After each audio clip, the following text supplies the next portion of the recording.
There's just something magical about the smell of an orange cake baking in the oven. It fills the whole house with this bright, zesty aroma that's pure comfort. It's a total classic for a reason. And today, I'm so excited to share two of my absolute favorite ways to make it. Each one is perfect in its own way. Can you just picture it? A slice of cake, still a little warm from the oven, so fragrant with citrus, and you've got a steaming cup of tea or coffee right next to it. It's more than just a snack, isn't it? It's like a little moment of pure joy, like getting a little burst of sunshine on a gray day.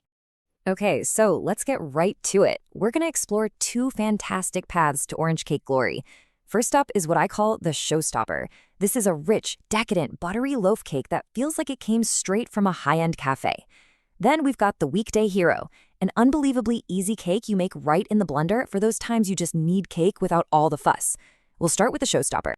Right, so our first recipe is this gorgeous, classic, cafe-style loaf cake. I mean, this is the kind of cake that just makes any day feel a little more special. It's got this incredibly tender, moist crumb and a deep, buttery flavor that is just, so good. I promise you, it is absolutely worth the effort. Okay, before we even start mixing, let's talk ingredients. For this cake to turn out perfectly, there are two non-negotiables. Your butter has to be properly softened, and your eggs need to be at room temperature. See, when the butter is soft, it whips up with the sugar and creates all these tiny little air pockets, which is what gives you a light cake. And room temp eggs, they just blend in so much better, giving you that beautiful, even texture we're aiming for. So, our first step is a total game changer. You're going to take that orange zest and literally rub it into the sugar with your fingertips. What this does is release all those amazing citrus oils, and your sugar becomes incredibly fragrant. Then you'll cream that amazing sugar with your butter and oil until it's light and fluffy. After that, in go the eggs, but do them one at a time. Make sure each one is totally mixed in before adding the next. It makes for a much more stable batter. Okay, once the eggs are in, gently mix in your orange juice and vanilla. Now listen, the batter might look a little curdled or separated at this point. Don't panic. That is perfectly fine. Now it's time for the dry ingredients and the milk. Mix everything on the lowest possible speed, and the second you don't see any more dry flour, stop. Seriously, I can't say this enough. If you overmix, you're going to get a tough, dense cake, and nobody wants that. Just remember this golden rule, really for almost any cake. A gentle hand is key. You've already done all that amazing work creating air and structure. Now you just need to bring it all together. Trust your gut and stop mixing the moment it's combined. Your cake will pay you back with a wonderfully tender, delicious texture. All right, now for the easy part. Baking. Pop that cake on the middle rack of your preheated oven. We're at 170 Celsius, which is 340 Fahrenheit. Because this is a really dense, rich cake, it's going to need a good 50 to 70 minutes. Every oven is a little different, so I'd start checking for doneness right around the 50-minute mark with a skewer. When it comes out of the center clean, you're golden. Okay, ready for a change of pace? Now it's time for our weekday hero, the blender cake. This recipe is kind of a throwback to my childhood, just made way, way easier for our busy lives. It's the perfect answer for when you want that delicious homemade cake, but you don't have a ton of time. And the result? It's this surprisingly light, fluffy cake that comes together in a snap. You'll notice the ingredients are pretty similar to our first cake, but there's one big difference. We're using all vegetable oil instead of butter. That's the secret to this cake's light, springy texture and how it stays so incredibly moist. And the best part? All the wet ingredients go straight into the blender. I mean, come on, it's just that simple.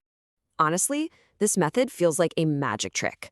You're going to blend the eggs, sugar, and vanilla until the mixture gets really pale, super thick, and it's basically doubled in size. That's how we whip all that air in for a fluffy cake.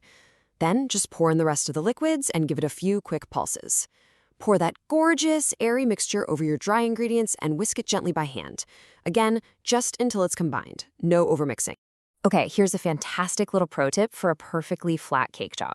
After you pour the batter into the pan, take a skewer and just gently swirl it through the batter. This super simple move breaks up any big air bubbles that are trapped in there, and that's what prevents those cracks from forming while it bakes. It's such a tiny step, but it makes a huge difference. Baking this cake is an absolute breeze. Same temperature, same rack position as before, but since it's a lighter cake and it's in a wider pan, it bakes much faster, around 45 minutes. And you know the drill, the skewer test is your best friend. When it comes out clean from the center, your beautiful cake is done. So both of these cakes are absolutely delicious, just as they are, but a little finishing touch can really take them over the top. And the best part is, it doesn't have to be complicated to look and taste spectacular. Let's talk about a couple of beautiful options. A simple orange glaze is just the perfect finish, especially for that rich butter loaf. The real key here is to add your liquid slowly. Start by whisking 2 tablespoons of orange juice into your powdered sugar.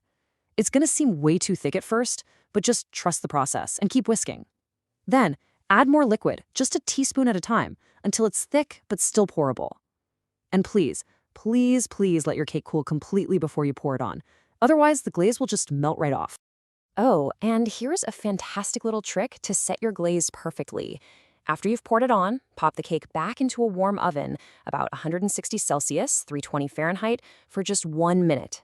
That's it. This little blast of heat sets the glaze so it has a beautiful, non-sticky finish. It makes for such clean, perfect slices every time. You know, sometimes the simplest finish is actually the most elegant. For our light and airy blender cake, a simple, generous dusting of powdered sugar is all you need. It looks beautiful, it adds just a little touch of sweetness, and it really lets that bright orange flavor be the star of the show. So, there you have it, 2 absolutely incredible orange cakes. You've got the rich, dense, buttery loaf cake, which is just perfect for a special weekend treat or when you really want to impress somebody. And then you have the light, spongy, super fast blender cake, which is your go-to for a quick dessert that will make everyone happy. So I guess the only question left is, which one are you gonna bake first? The elegant cafe loaf or the effortless weeknight hero? Whichever one you choose, I just know you're gonna love it. Happy baking!